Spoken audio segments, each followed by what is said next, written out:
All right, Happy New Year. Welcome to 2022. It's early January. And if you're like a lot of managers, you're coming back to the office thinking, what a great vacation. Man, that was some nice time away. And then you're thinking, holy smokes, I'm gonna get ready for reviews.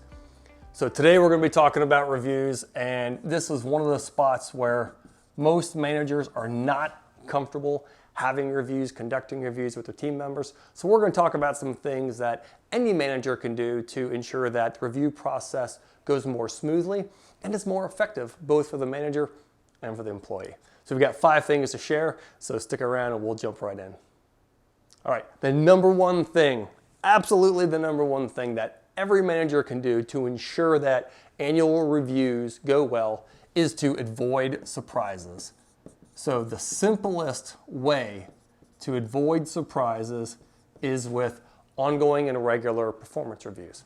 So if you say, golly, Bill's having a tough time communicating, and you sit on that until the mid-year review or the end of year review, you're not doing your best to help Bill. He has an opportunity to improve his work, support the team in a better way, and get better interaction with his colleagues all throughout the year. And if you wait until the end, well, now you've squandered a lot of opportunity for that individual to change their game.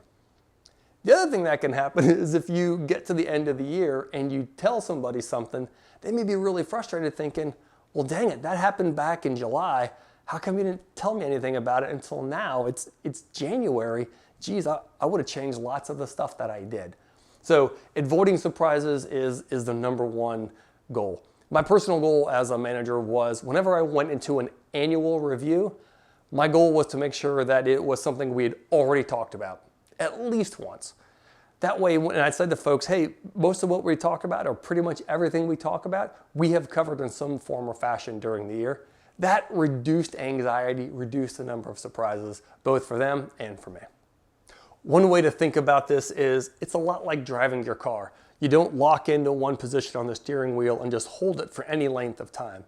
You make little adjustments here, little adjustments there to keep going in the direction you want to go. You can think about it like that when you have team members. By providing them with more regular feedback, you're helping reduce those surprises and helping them tweak and tune their performance along the way. All right, the second thing you can do as a manager is to be human about this, especially if you've got a more junior or a newer team member. They may be a little nervous, even if they've had reviews at other businesses or perhaps even reviews from you in the past. Still, an annual review sometimes can feel like a high anxiety situation. And they may come in kind of tensed up. So a couple things you can do to help humanize this experience are to say to them, hey, you're looking forward to this conversation. It's going to be a productive conversation where you and the team member are going to talk about where they're on track and where they simply have some areas to grow. You may also remind them everybody has areas to grow.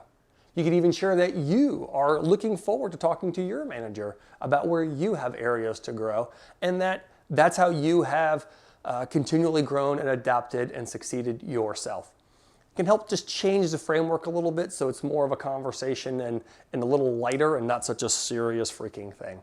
Oftentimes people have enough serious things, and annual reviews there's no good reason to make these any more tense than they tend to be already. All right, the third thing you can do is to remove any emotion. So by keeping the emotion down on your part as the manager, you can talk about what a team member did and then the results of that. So you may talk about their patterns, you may talk about their choices and what that did for the team. You may leave out some things like I was frustrated or I was elated. You can sprinkle some of that in. Just know that it can amplify some of those feelings that somebody has from the employee side of the house. And sometimes that can override or make the message stronger than you really want it to be. So I encourage you to remove the emotion in some of those pieces. One way to do this is by sticking to the facts.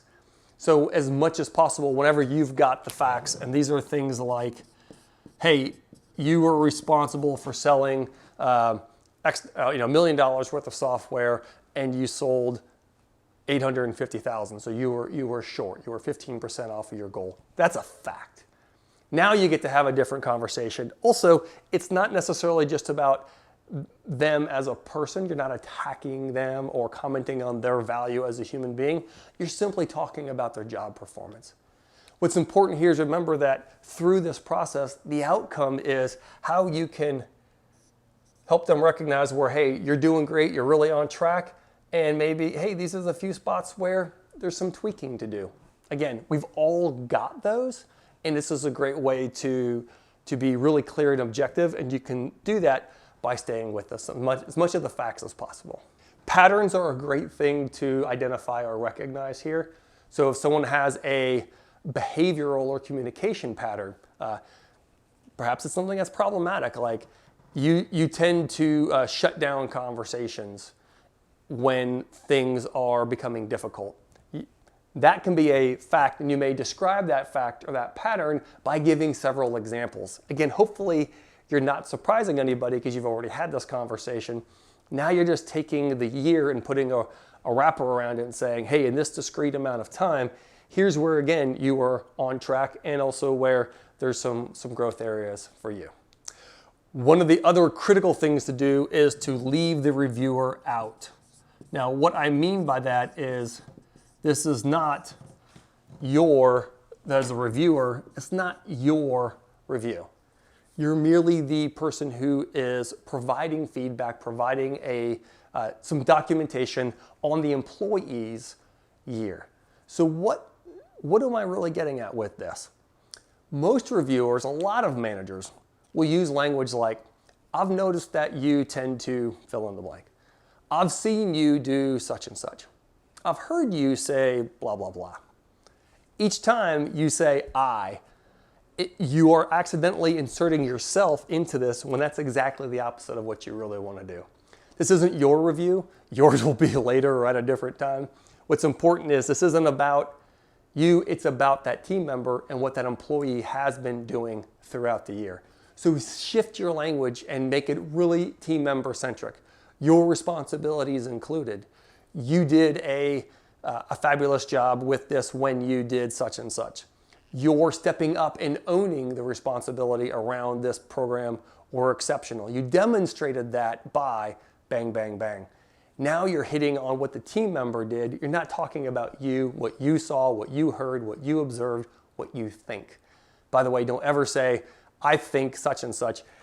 You may, that sounds a lot like, well, I'm putting this thing together in my head and I think that you think such and such. It's really dangerous to put yourself in someone else's mind. What you may say instead is, you're showing that this isn't important or that this is important. You're demonstrating.